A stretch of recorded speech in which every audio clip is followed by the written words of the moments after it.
आप देख रहे हैं आज तक, मैं हूं आपके साथ नवजोत रंधावा। बंगाल में आज ताबड़तोड़ रैलियों का दिन है। दक्षिण के दौरे से लौटकर प्रधानमंत्री नरेंद्र मोदी आज बंगाल में 2 रैलियां करने वाले हैं। ममता बनर्जी भी 4 रैलियों और 1 रोड शो करेंगी और इस दौरान हुगली में दोनों ही नेता आमने सामने भी होंगे। अगले 6 चरणों के चुनाव से पहले दोनों के बीच जमकर माइंड गेम चल रहा है।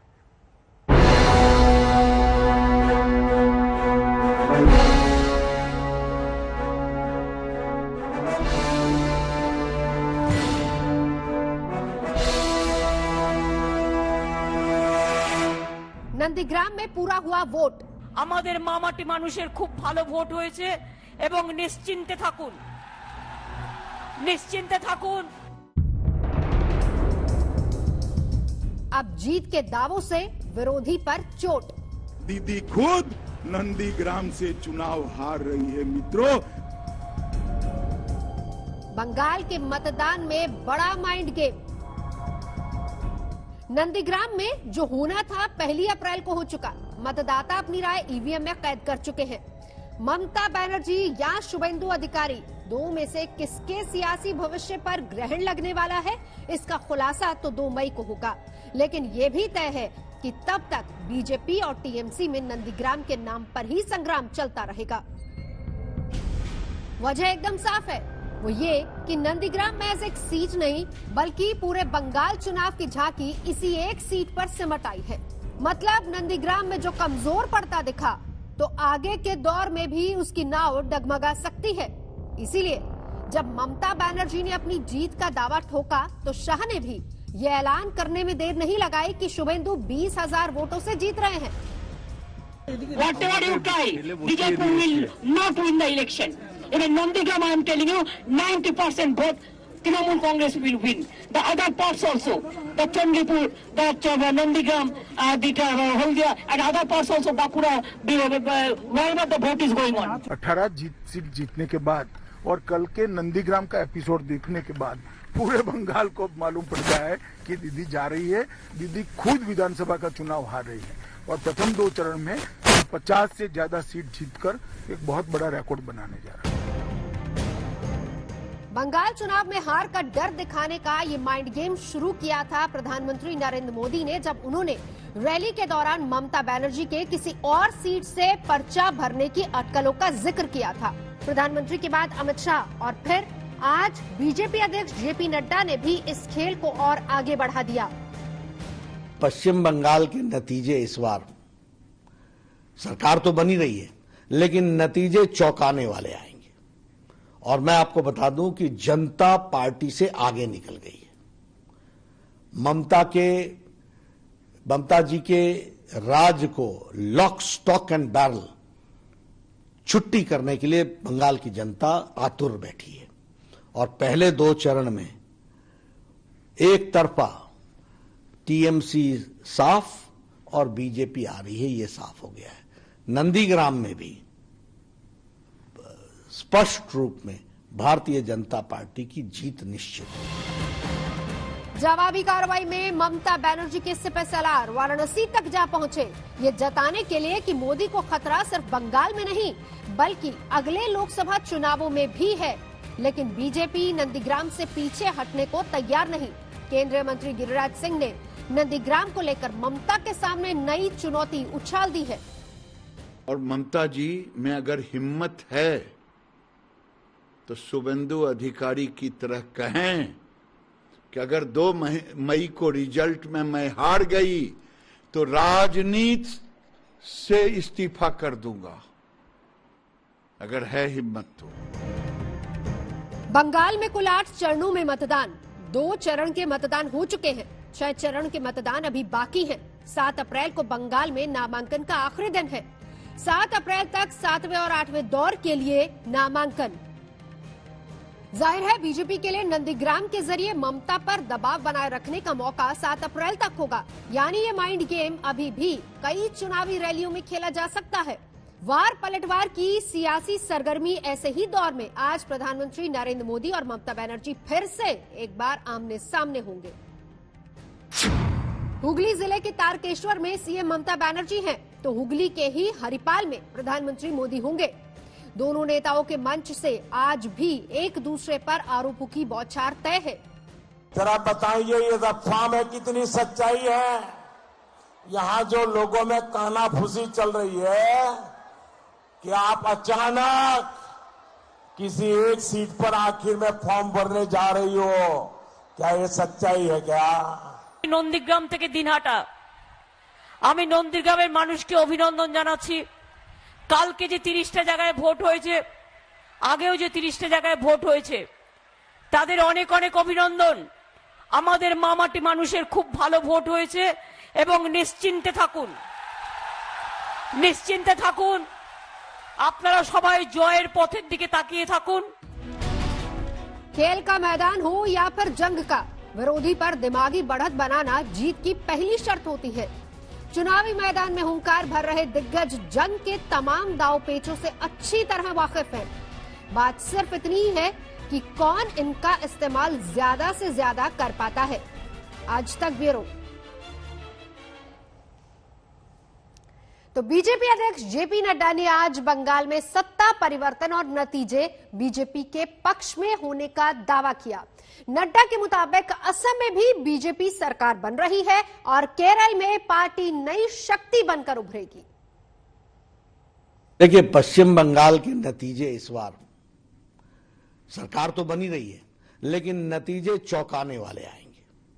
और मैं आपको बता दूं कि जनता पार्टी से आगे निकल गई है। ममता जी के राज को लॉक स्टॉक एंड बैरल छुट्टी करने के लिए बंगाल की जनता आतुर बैठी है। और पहले 2 चरण में एक तरफा टीएमसी साफ और बीजेपी आ रही है, ये साफ हो गया है। नंदीग्राम में भी स्पष्ट रूप में भारतीय जनता पार्टी की जीत निश्चित है। ऐसी भी खबर है कि वो शायद दूसरा सीट भी तलाश रही है, उसको कुछ ये उनकी रणनीति है, वो जाने, लेकिन हमारे पास तो सूचनाएं हैं कि वो तलाश कर रही हैं। ये उनके ही लोगों ने मुझे सूचित किया है, ये उन्हीं के लोग बता रहे हैं, उनके घर के लोग बता रहे हैं। तो ये वो जाने, मैं उसकी कोई गारंटी नहीं लेता हूं, लेकिन हाँ, नंदीग्राम वो हार रही हैं, ये तय है। असम में 2 चरण के चुनाव हो चुके हैं, तीसरे चरण का भी चुनाव 4 दिन में पूर्ण हो जाएगा। जीत को लेकर कितने आशान्वित हैं आप इस बार? देखिए, असम की जनता ने शुरू से ही ये मन बना लिया है कि भारतीय जनता पार्टी एनडीए को समर्थन देना है। और सर्बानंद सोनोवाल जी और हेमंत बिस्वा शर्मा जी के साथ जिस तरीके से 5 साल में सरकार ने काम किया है, उसको आशीर्वाद देने का मन असम की जनता ने बना लिया है। और ये एनडीए में एजीपी और यूपीपीएल के साथ मिलकर हम जो चुनाव लड़ रहे हैं, इसमें प्रथम और द्वितीय चरण में एक तरफा फैसला असम की जनता ने दिया है। और तीसरे चरण में भी मन बड़े स्पष्ट शब्दों में दिख रहा है। आज मेरी 3 पब्लिक रैलीज थी। जिस तरीके का मैं उत्साह देख रहा हूँ, जिस तरीके का धूप में भीड़ उमड़ती देख रहा हूँ, और फिर क्या चाय बागान, क्या लोअर असम, क्या बॉर्डर एरिया और क्या बराक वैली, सब जगह भारतीय जनता पार्टी एनडीए के पक्ष में लोगों ने आशीर्वाद देने का मन बना लिया है। सर, साउथ इंडिया की बात करें, वहां चूंकि पार्ट नहीं करते थे, लेकिन इस बार आप हो या तमाम बड़े नेता लगातार साउथ इंडिया में मेहनत कर रहे हैं। क्या कुछ जमीन पिछले 5 सालों में वहां तैयार हुई है जिस पर भाजपा की फसल उग सकती है? देखिए, भारतीय जनता पार्टी ने मोदी जी के नेतृत्व में और उसके बाद अमित शाह जी ने उसकी योजना बनाई, जिसको हम सब लोग मिलकर के आगे बढ़ा रहे हैं। वो सारे भारत में भारतीय जनता पार्टी का कमल खिलना चाहिए। इसलिए साउथ हम छोड़ दें, संभव नहीं है। इसलिए साउथ में भी हम लोगों ने जोर लगाया है और हमको तमिलनाडु में एआईडीएमके के साथ हम सरकार बनाएंगे। पुडुचेरी में हम एनडीए की सरकार बना रहे हैं बड़े स्पष्ट शब्दों में, और केरला में भी हम एक शक्ति के रूप में उभरने वाले हैं और इसके लिए हम पूरी ताकत लगा रहे हैं। और मोदी जी के प्रति लोगों की बहुत बड़ी आस्था है। तमिलनाडु में the most popular leader accepted is Narendra Modi ji. Puducherry में it is Modi ji. The popularity of Modi ji in Kerala is maximum, nobody stands. तो हम इसका सदुपयोग भी करेंगे और निश्चित रूप से इसका मतलब कि मोदी जी की पॉपुलैरिटी से हमको ये समझ में आता है कि उनके नीतियों के प्रति उन्होंने हामी भरी है। सर लगातार सुनते हैं, जब भी चुनावी रैली होती है आप एक चीज लगातार कहते हैं, कहीं राज्य में भी चुनाव हो तो सबसे ज्यादा चर्चा आप करते हैं कि प्रधानमंत्री मोदी जी के चेहरे पे हम चुनाव लड़ रहे हैं।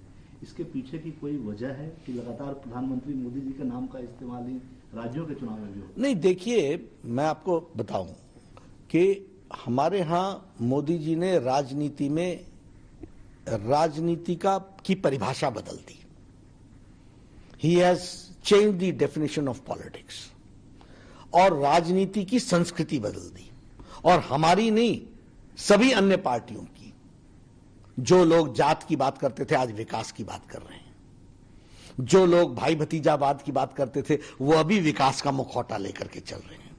जो लोग मेवा खाते थे और खाने के लिए आतुर रहते हैं, अभी भी मौका मिलेगा तो खाएंगे, वो सेवा की बात करने लगे हैं। This is all because Modi ji has change the definition of politics. He has change, उन्होंने भारत की राजनीति की परिभाषा बदल दी। ये छोटी घटना नहीं है। प्रधानमंत्री का ये कहना कि मैं प्रधान सेवक हूं, और कहना ही नहीं करके दिखाना। 6 years एक छुट्टी नहीं लेना, दिन रात काम करना, और इसमें कोई दो राय नहीं है। आज हमें बड़ा गौरवान्वित महसूस होता है।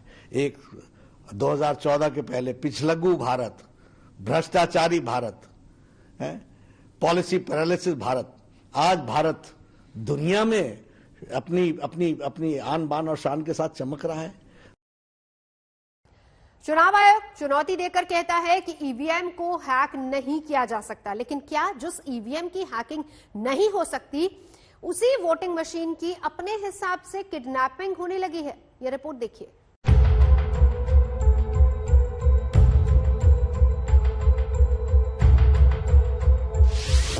जिन वोटिंग मशीन से अब तक देश में 315 करोड़ वोट ईमानदारी से पोल किए जा चुके हों, जब वही ईवीएम एक कार में मिलने के बाद गुस्साई जनता तोड़कर तमाशा बना दे, लोकतंत्र में वोटिंग मशीन के भरोसे का कचूमर निकाल दे, तो सवाल उठता है।